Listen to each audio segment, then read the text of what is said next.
je vais vous parler de ce que j'ai, donc Netflix, Disney+, Prime Video et au cinéma. J'arrive quand même à regarder 2-3 trucs, même avec l'emploi du temps assez chargé qu'on a.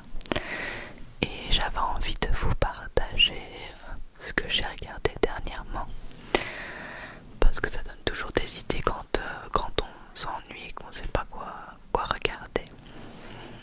Alors c'est parti. Sur Disney+, j'ai regardé American Horror Story, la toute dernière saison, avec Kim Kardashian, qui d'ailleurs je trouve joue vraiment bien.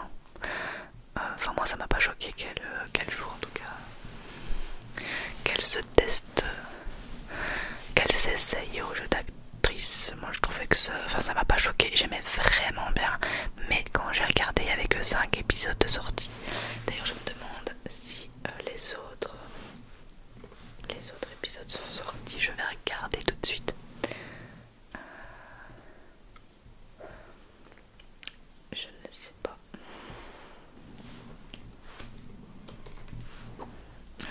American. Oula. American. Ah mais je sais plus écrire. American. D'ailleurs c'est... J'ai regardé la dernière saison, donc les 5 épisodes, et aussi j'ai regardé le début d'une autre saison, mais j'ai pas accroché. Mais je saurais plus vous dire lesquelles. Je saurais plus vous dire de quelle saison c'est. Mais la dernière... Non, mais il y a toujours que 5 épisodes. Je me demande quand la suite sort, parce que c'était vraiment bien. Et à tout moment il n'y a pas de suite et j'ai rien compris. Mais j'aurais bien voulu une suite en tout cas. Moi j'ai adoré l'ambiance, j'ai adoré le thème. C'était hyper glauque, mais hyper prenant. Donc j'ai vraiment beaucoup aimé. Voilà pour Disney+, j'ai rien regardé d'autre au final. Non, j'ai rien regardé d'autre. Pour ce qui est de Prime Video, j'ai regardé Merci Internet, donc le documentaire de Squeezie en fait, hein. Le documentaire de Squeezie qui était super sympa, super touchant. Perso j'ai adoré, c'est passé super vite et ça, enfin avec Bastien ça nous a beaucoup plu. On a vraiment bien aimé ça. Et j'ai regardé aussi LOL qui ressort la nouvelle saison. Alors les premiers épisodes je les ai trouvés hilarants, notamment avec un type que je connaissais pas, Ivan quelque chose. Lui je l'ai trouvé mais trop drôle, on s'est tapé des fous rires. Et puis la fin de la saison j'ai trouvé qu'elle était décevante, je trouvais moins drôle que le début. Mais on passe toujours un bon moment devant cette émission là. Mais c'est vrai que la fin c'était pas... C'était bof. Au cinéma j'ai été voir... Attendez que je regarde le nom complet.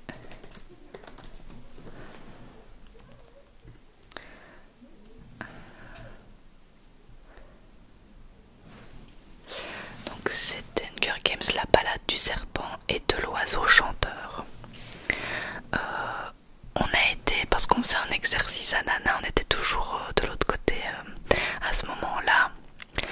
Et on savait pas trop quoi aller voir et on s'est dit oh, pourquoi pas, parce que Hunger Games on aime bien. J'avais un peu peur d'être déçue parce que honnêtement la bande annonce me donnait pas trop envie. Mais on avait des places réduites et bon ça change un peu des habitudes. Donc on a été et au final j'ai beaucoup aimé. Je savais pas mais c'est axé sur la vie du grand méchant, genre je sais plus comment il s'appelle, celui avec les cheveux blancs. Et on voit ce qu'il a vécu pour arriver là, en gros. Et j'ai vraiment c'est passé super vite. Et s'il y a une suite, j'irai certainement la voir. C'était sympa, franchement. Bon, ça vaut pas les Hunger Games, on est d'accord, mais c'était beaucoup mieux que ce à quoi je m'attendais en tout cas.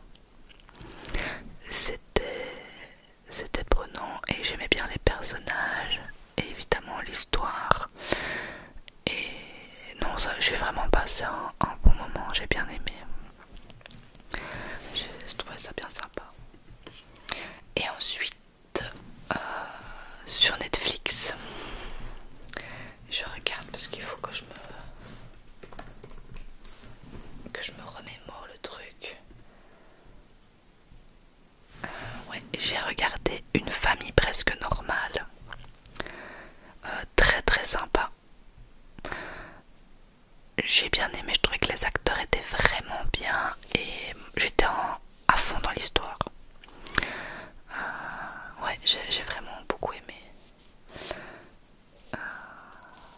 Je m'attendais pas à si bien non plus.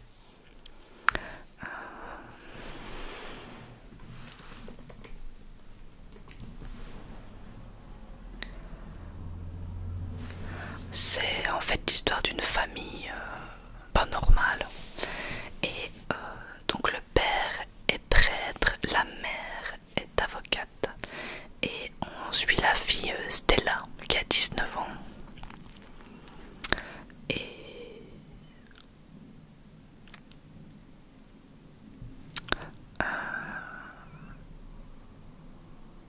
ben, leur vie est tout ce qu'il y a de plus banal. Et un jour il arrive un incident qui va tout changer en gros. Et on suit cette histoire là. Mais j'ai vraiment bien aimé. C'est une mini-série encore.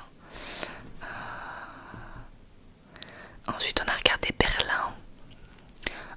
J'ai bien aimé aussi. Un peu, beaucoup cucu. Quand même vachement cucu même. Mais je trouvais que c'était bien amené. Donc Berlin c'est un des personnages de la Casa de Papel.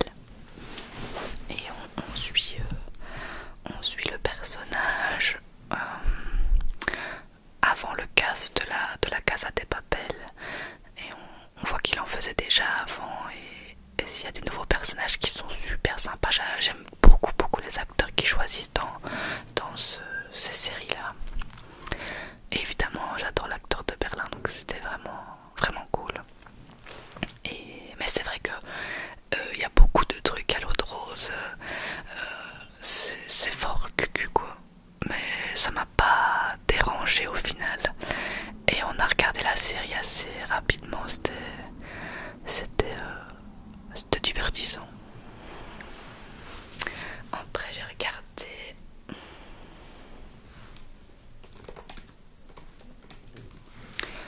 Double piège. Ça, c'était top.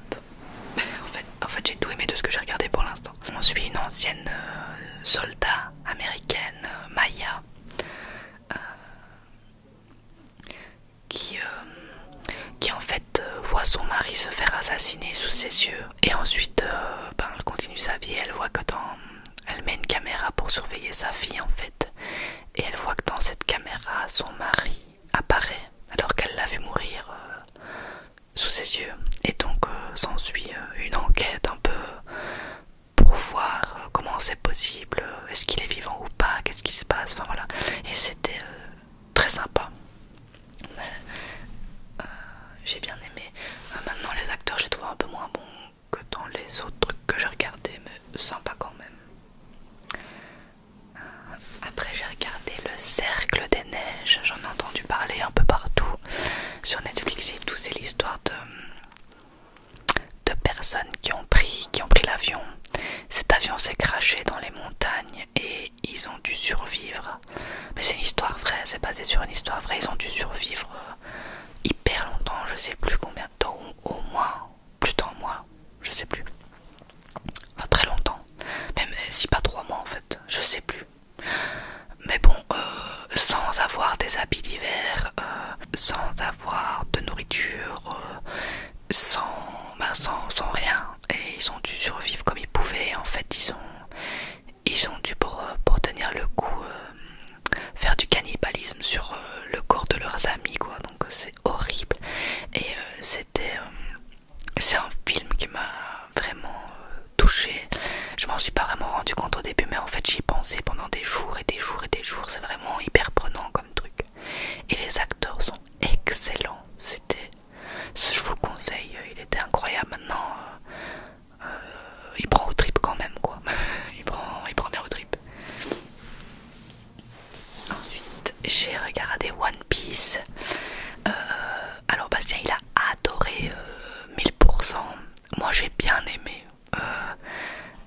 trouvé ça sympa, mais j'ai pas adoré comme lui il a pu adorer.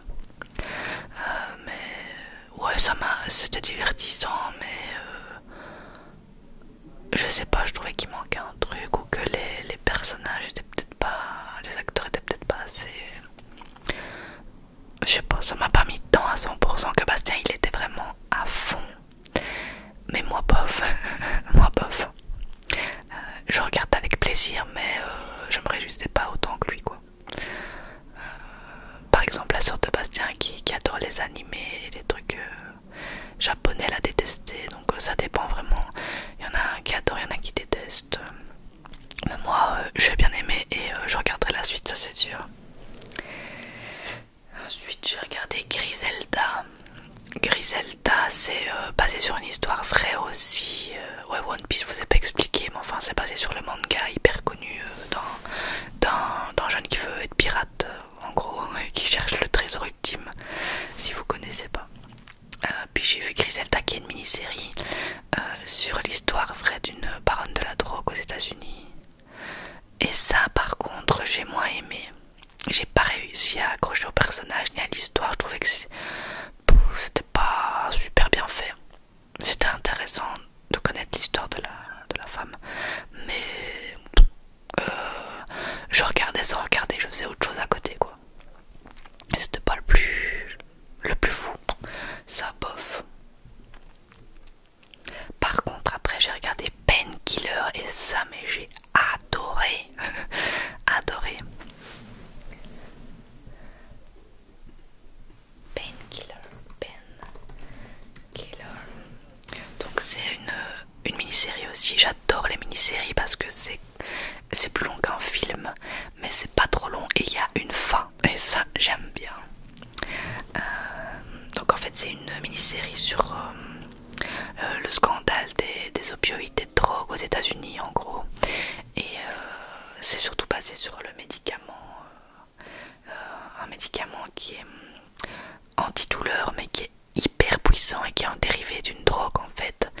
Et les médecins ont commencé à prescrire ça à tout va, sans se rendre compte qu'en fait c'était hyper addictif et que c'était de la drogue en fait.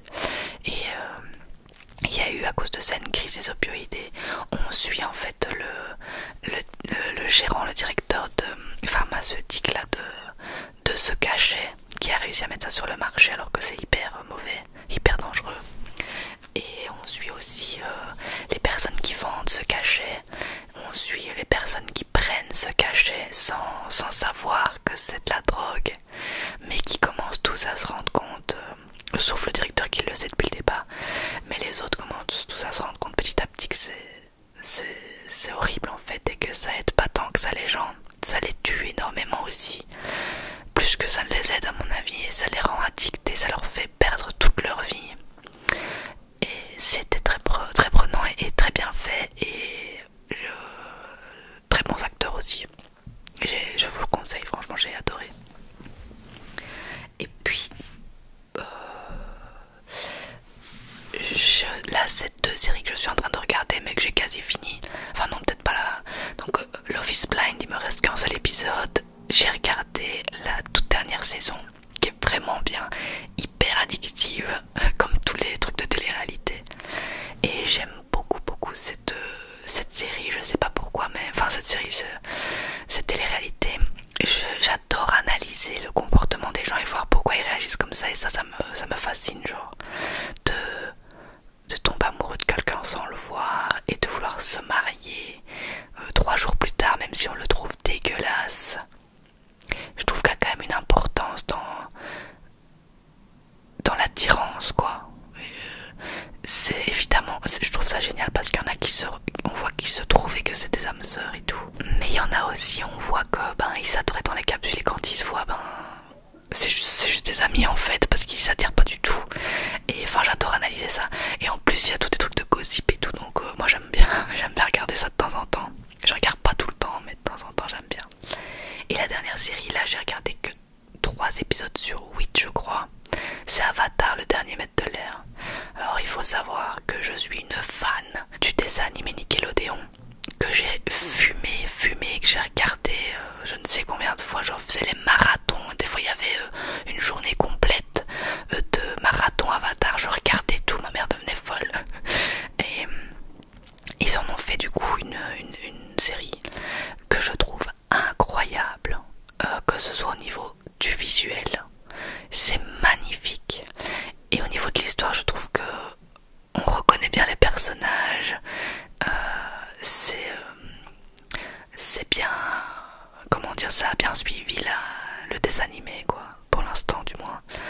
Et moi j'adore, je suis vraiment hyper fan. Et je suis trop contente qu'ils aient fait ça, comparé au film là qui est sorti en 2010, que j'avais été voir au cinéma, j'étais hyper déçue. Mais là par contre c'est waouh, et c'est super beau, mais visuellement c'est dingue, j'adore. Et j'ai trop hâte de voir la suite. Et je sais que ça a cartonné parce que tout le monde en parle, donc j'ai trop hâte de voir les saisons suivantes parce que c'est sûr qu'ils vont en sortir. Voilà pour ce que j'ai réussi à regarder ces dernières grosses semaines. J'espère que j'aurais pu vous inspirer à regarder des trucs si vous n'aviez pas d'idée, et surtout que j'ai pu vous relaxer. N'hésitez pas à me dire vous ce que vous me recommandez de voir aussi après Love is Blind et la fin d'Avatar. N'hésitez pas à me recommander des films ou des séries. Et voilà, j'attends vos petits commentaires. Et je vous retrouve très vite dans une nouvelle vidéo SMR.